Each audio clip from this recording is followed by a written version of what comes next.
রাজনীতিবিদরা মিথ্যা বলে, বলে না? মাঠে কিছু বক্তাও নামছে, প্রচুর মিথ্যা বলে। মিথ্যাবাদী কখনো আল্লাহর প্রিয় পাত্র হইতে পারে না। সত্যবাদী হইতে হবে। কি সত্যবাদী কিভাবে হবেন তা জানেন? আমরা তো সত্যবাদীর সংজ্ঞাই জানি না। জানি? আমরা কথায় কথায় বলি ভদ্রলোক হিন্দু তবে সত্যবাদী। নওয়াজবিল্লাহ। যে হিন্দু মুসলমান হয় নাই, যার ঈমান নাই, ও আবার সত্যবাদী হয় কেমন করে?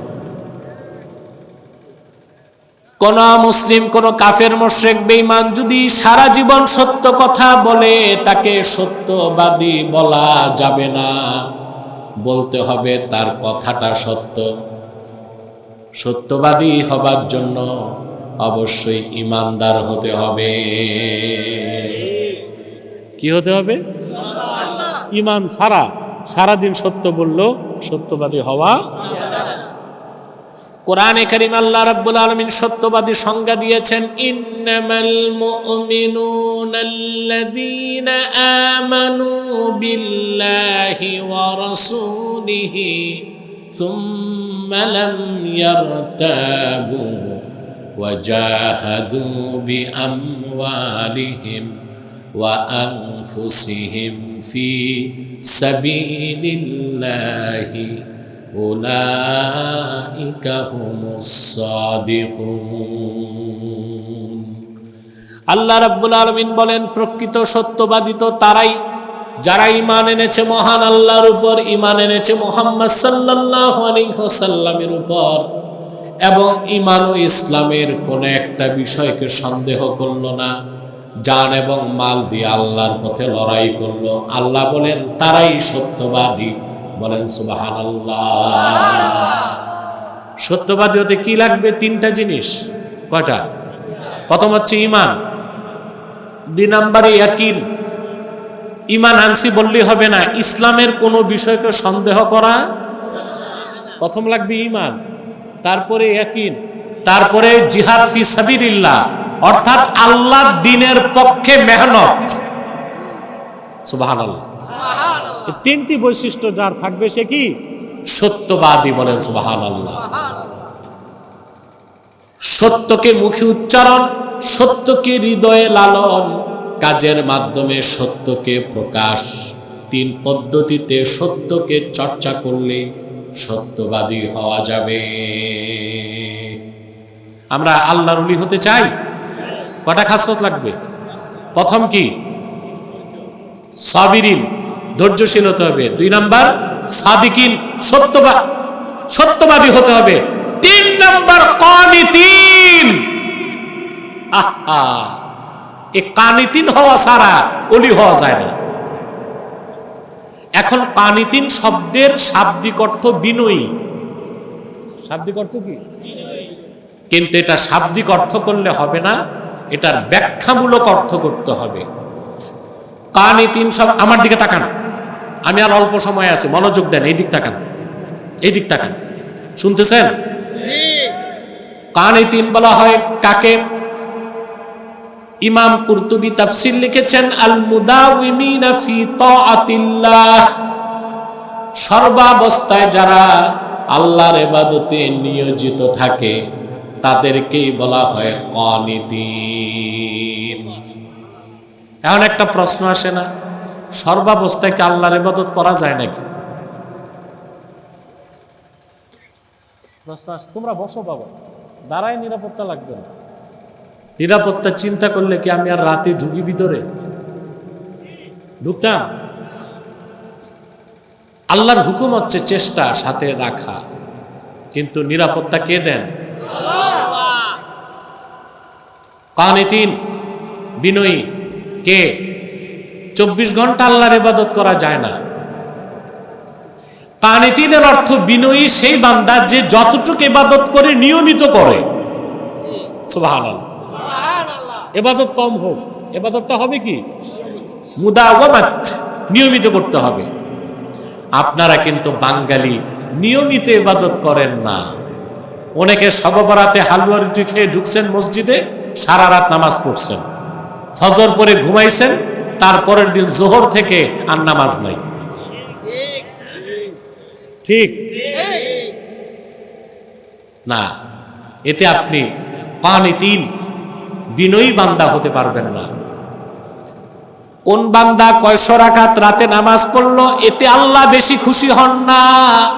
আল্লাহ দেখেন কে প্রতিদিন 4 রাকাত করে তাহাজ্জুদ পড়লো। এত আস্তে বললেন সুবহানাল্লাহ।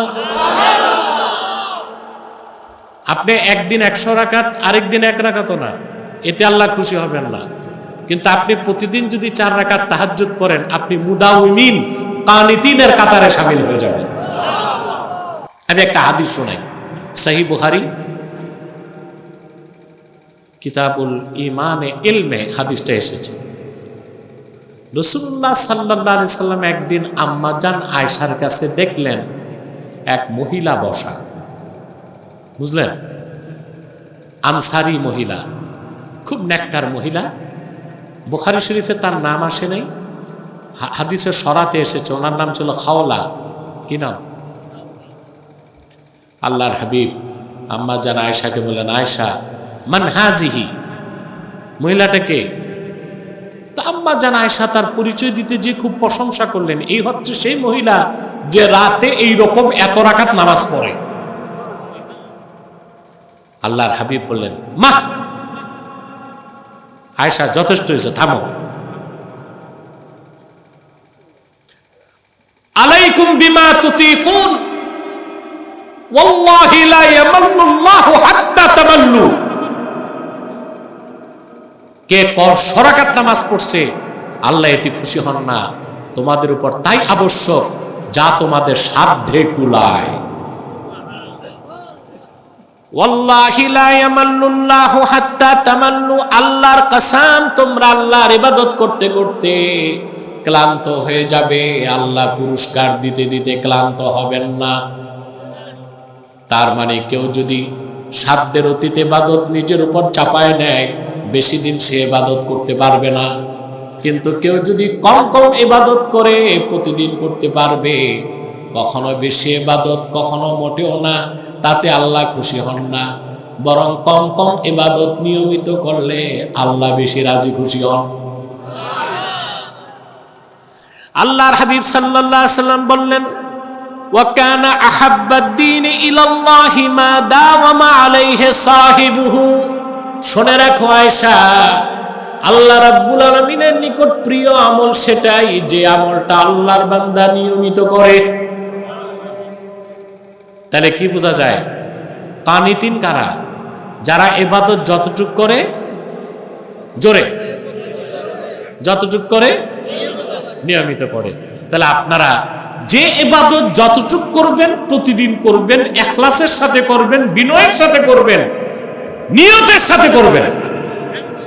আপনারা এগুলো করেন না, এগুলোতে আপনাদের দৃষ্টি নাই, আছে কম। আজকে মনটা ভালো, 40 রাকাত নামাজ পড়ছে রাতে, পরের দিন ফজরের খবর নেই। না, 40 রাকাত দরকার নাই, 4 রাকাত পড়েন, কয় রাকাত প্রতিদিন পড়েন, আল্লাহ খুশি হয়ে যাবে। ওলি হতে কয়টা খাসলো? জোরে কয়টা শুনছেন? সাবিরিন, সাদিকিন, কানিতিন। 4 নাম্বার হচ্ছে মুনফিকিন, যারা আল্লাহর পথে খরচকারী। সুবহানাল্লাহ। আল্লাহর পথে খরচ করেন আপনারা? আল্লাহর পথে খরচ করার অর্থ কি তা কিন্তু আমরা বুঝি না। আমরা মনে করি মসজিদে দিলে আল্লাহ খুশি হন, মাদ্রাসায় দিলে খুশি হন, মাহফিলে দিলে খুশি হন। এগুলোই আল্লাহর পথে খরচ নয়, বরং আল্লাহর বান্দাদের মধ্যে যারা অসহায় গরিব, যার খাদ্য নাই তারে খাদ্য দেওয়া, যার বস্ত্র নাই তারে বস্ত্র দেওয়া, যার ওষুধ নাই তারে ওষুধ দেওয়া, যার মেয়ের বিয়ে হয় না বিয়ের ব্যবস্থা করে দেয়া, যার ছেলে পড়তে পারে না তারে বই কিনে দেওয়া, যার ঘর নাই তারে ঘর করে দেওয়া। আল্লাহর ইমানদার বান্দাদের খেদমত করাটা, খরচ করাটা তাদের পিছনে আল্লাহর পথে খরচ করার মতোই সওয়াব হয়ে যায়। সুবহানাল্লাহ। আপনি যে বউকে খাওয়ান, আপনার স্ত্রীকে খাওয়ান না? কথা বলেন। মায়াতে না ঠেকায় পড়ে? মায়াতে খাওয়াবেন ঠিক আছে, ঠেকায় পড়ে তাও ঠিক আছে, কিন্তু যদি আল্লাহর খুশির জন্য খাওয়ান, যত লোকমা খাওয়াবেন বউকে সব আল্লাহর পথে খরচের সওয়াব। তো কোনটা উচিত?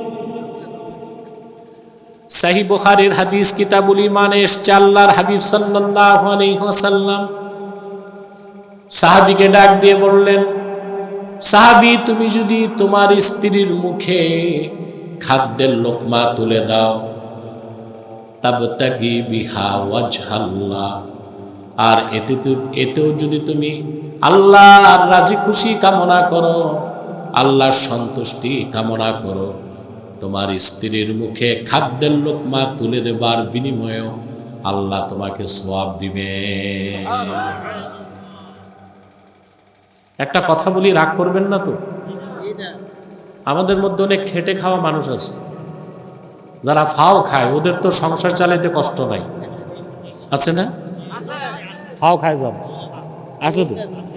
অনেকে চাঁদাবাজি করে খায়, কথা বলে, অনেকে ধোঁকাবাজি করে খায়, অনেকে পরেরটা মেরে খায়, আর অনেকে ফাও খায়, সুদ খায়।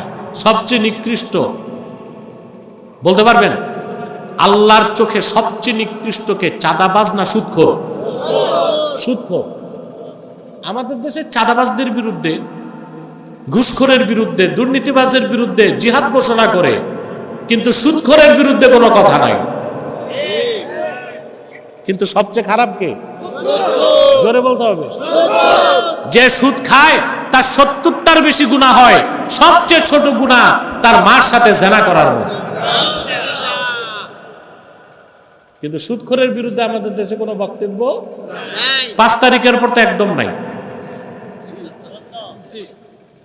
5 তারিখের পর একদম নাই, কারণ বড় পিসাবি ওনাদের সুদের কারিগর, ঠিক কিনা? আল্লাহ মাফ করুক। আপনাদের বড় পিসাব যিনি এখন প্রধান অ্যাডভাইজার, ওনার কিন্তু প্রেসিডেন্ট হবার সম্ভাবনা আছে, বুঝলেন? প্রেসিডেন্ট হওয়ার সম্ভাবনা আছে। যাক, আমরাও চাই আল্লাহ তাকে সংশোধন করুক, হেদায়েত করুক, বিগত গুনাহগুলো তার মাফ হোক। এটা কি হইলো? জেনারেটর চলে, কারেন্টও আছে, ব্যাপারটা কি? জেনারেটর চলতেছে, কারেন্টটা চলে গেল আর আসলো না। প্রিয় ভাইরা, কথা শুনতেছেন?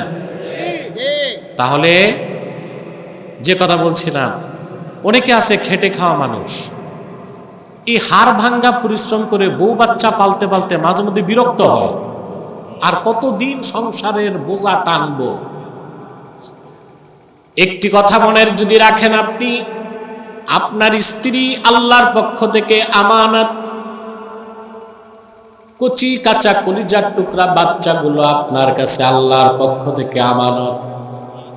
যদি আপনি আল্লাহর সন্তুষ্টির জন্য স্ত্রী পরিজন সন্তানকে ভরণ পোষণ করেন, আল্লাহর রাজি খুশির জন্য, কোনোদিন এই সংসার লালন পালন করতে যে আপনার মনে বিরক্তি আসবে না।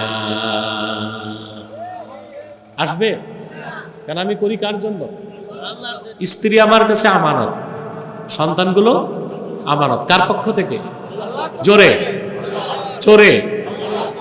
বউ পালবো, বাচ্চা পালবো, কার জন্যে? বিরক্তি আসবে?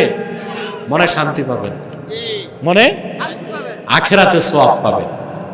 তাহলে মুনফিকিন মানে কি? শুধু মসজিদ মাদ্রাসায় দেওয়া না, অভাবগ্রস্ত মানুষকে খাওয়ানো, গরিব মানুষের সমস্যা সমাধান করা, বস্ত্রহীনকে বস্ত্র দেওয়া, চিকিৎসা সেবা থেকে বঞ্চিত তাকে চিকিৎসা দেওয়া। আল্লাহর রাজি খুশির জন্য যেভাবে খরচ করবেন, মুমিনদের জন্য সবটাই আল্লাহর পথে খরচ করা বলে গণ্য হয়ে যাবে। বলেন সুবহানাল্লাহ। কয়টা বৈশিষ্ট্য শুনলেন? খরচ করবেন না? কথা বলে না। আল্লাহর পথে খরচ করবেন। 5 নাম্বার হচ্ছে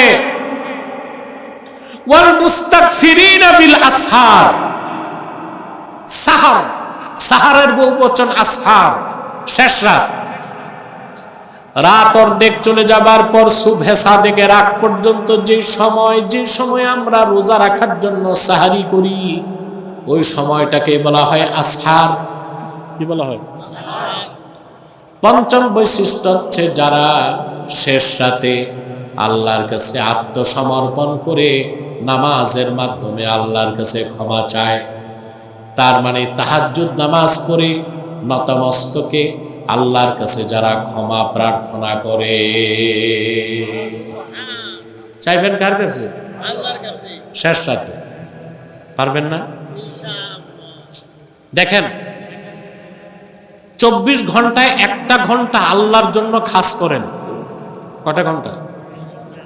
আপনি আল্লাহর ওলি হবেন, তাতে কোনো সন্দেহ নেই। আপনি সারা রাত ঘুমাবেন, ফজরের ওয়াক্ত হওয়ার 1 ঘন্টা আগে উঠে ওযু গোসল করে পবিত্র হয়ে আমার আল্লাহর জন্য 4 রাকাত নামাজ পড়ে জানামাজে বসে ক্ষমা চান, দোয়া করবেন, ইস্তেগফার করবেন, দরুদ ও সালাম পড়বেন। ফজরের আজান হলে মসজিদে যে ফজর নামাজ পড়বেন। 24 ঘন্টার মধ্যে 1টি ঘন্টা যদি আল্লাহ সুবহানাহু ওয়া তাআলার সন্তুষ্টির জন্য রাতে জাগতে পারেন, মৃত্যুর আগে আপনাকে আল্লাহ রাব্বুল আলামিন তার ওলির কাতারে জায়গা করে দিবেন। শেষ রাতে ইবাদত করবেন, কথা বলে না। মাত্র 4 রাকাত নামাজ, কয় রাকাত নামাজ পড়ে উঠবেন না, আল্লাহর কাছে যত গুনাহ করছেন তার জন্য ক্ষমা চাইবেন, যত অন্যায় করছেন তার জন্য ক্ষমা চাইবেন। আপনার কি লাগবে? অসুখ বিসুখ, দুঃখ কষ্ট, অশান্তি, ধন সম্পদ যা লাগবে আল্লাহর কাছে বলবেন, সব আল্লাহ দিয়ে দিবেন। বলেন সুবহানাল্লাহ। পারবেন না ইনশাআল্লাহ? আল্লাহ কত খুশি হন শেষ রাতে জাগলে। আমি একটা হাদিস আপনাদের শোনাচ্ছি সুনান তিরমিজি থেকে।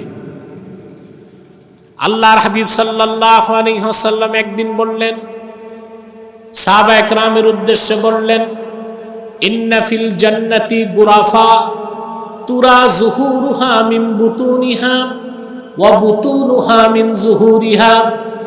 আল্লাহর জান্নাতের মধ্যে কতগুলো খাস কামরা আছে, যে কামরাগুলোর ভিতর থেকে বাহির দেখা যায়, বাহির থেকে ভিতর দেখা যায়। ফাকামা আরাবিয়ুন ফাকালা লিমান হিয়া ইয়া রাসূলুল্লাহ সাল্লাল্লাহু আলাইহি ওয়াসাল্লাম। একজন বেদুইন সাহাবী দাঁড়ায় গেলেন আর বললেন, ইয়া রাসূলুল্লাহ, ইয়া হাবিবাল্লাহ, জান্নাতের কথা শুনেছি, জান্নাতের ভিতরে সেই খাস কামরা আল্লাহ কাকে দিবেন? সুবহানাল্লাহ বলেন। আপনারা জানতে চান আল্লাহ কাকে দিবেন? যারা ওই কামরাগুলো পাবে আমরাও কি ওই সদস্যের ওদের মধ্যে থাকতে পারি? কথা বলে না। আল্লাহর হাবিব সাল্লাল্লাহু আলাইহি সাল্লাম বললেন, আমার উম্মতের যে লোক ফরজ ওয়াজিবের পর 4টা কাজ করবে, লিমান আতাবাল কালাম ওয়া আতআমাত তাআম ওয়া আদামাস সিয়াম ওয়া সাল্লা ফিল লাইলি ওয়ান নাসু নিয়াম। আমার যে উম্মত তার মুখের কথাকে পবিত্র করলো, সুবহানাল্লাহ, বেশি বেশি নফল রোজা রাখলো, সুবহানাল্লাহ, গরিব মানুষকে খাওয়ালো, মেহমানদারি করলো, আর রাতে নামাজ পড়লো তখন সবাই ঘুমায় থাকলো যখন, এই 4টা কাজ যে করবে আমার সেই উম্মতকে আল্লাহ পাক জান্নাতের সেই সর্বোচ্চ মাকাম দান করে সেই দামি কামরাগুলো দিয়ে দিবে। আমরা করব, শেষ রাতে নামাজ পড়ব। ওলি হইতে কয়টা জিনিস? 5 নাম্বার হচ্ছে ওয়াল মুস্তাগফিরিনা বিল আসহার, শেষ রাতে যারা আল্লাহর কাছে রোনা জারি করবে, ক্ষমা প্রার্থনা করবে। সেজন্য আল্লাহর ওলি হবার জন্য 5টা খাসলত লাগবে। কয়টা? আস-সাবিরিনা ওয়াস-সাদিকিনা ওয়াল কানিতিনা ওয়াল মুনফিকিনা ওয়াল মুস্তাগফিরিনা বিল আসহার। যারা ধৈর্যশীল, যারা সত্যবাদী, যারা আল্লাহর পথে খরচকারী, যারা নিয়মিত ইবাদতকারী, আর যারা শেষ রাতে আল্লাহর কাছে ক্ষমা প্রার্থনাকারী, এই 5টা বৈশিষ্ট্য যাদের মধ্যে থাকবে তাদের প্রত্যেককে আল্লাহ পাক তার ওলি হিসেবে কবুল করে নেবে। আল্লাহ আমাদেরকে কবুল করুক, আল্লাহ আমাদেরকে মঞ্জুর করুক। আজকে এতটুকুই, আমি বিদায় নিচ্ছি। আপনারা থাকবেন, পীর সাহেব আছে, তিনি আপনাদেরকে নিয়ে মোনাজাত করে আপনাদেরকে বিদায় দিবেন ইনশাআল্লাহ। ঠিক আছে না?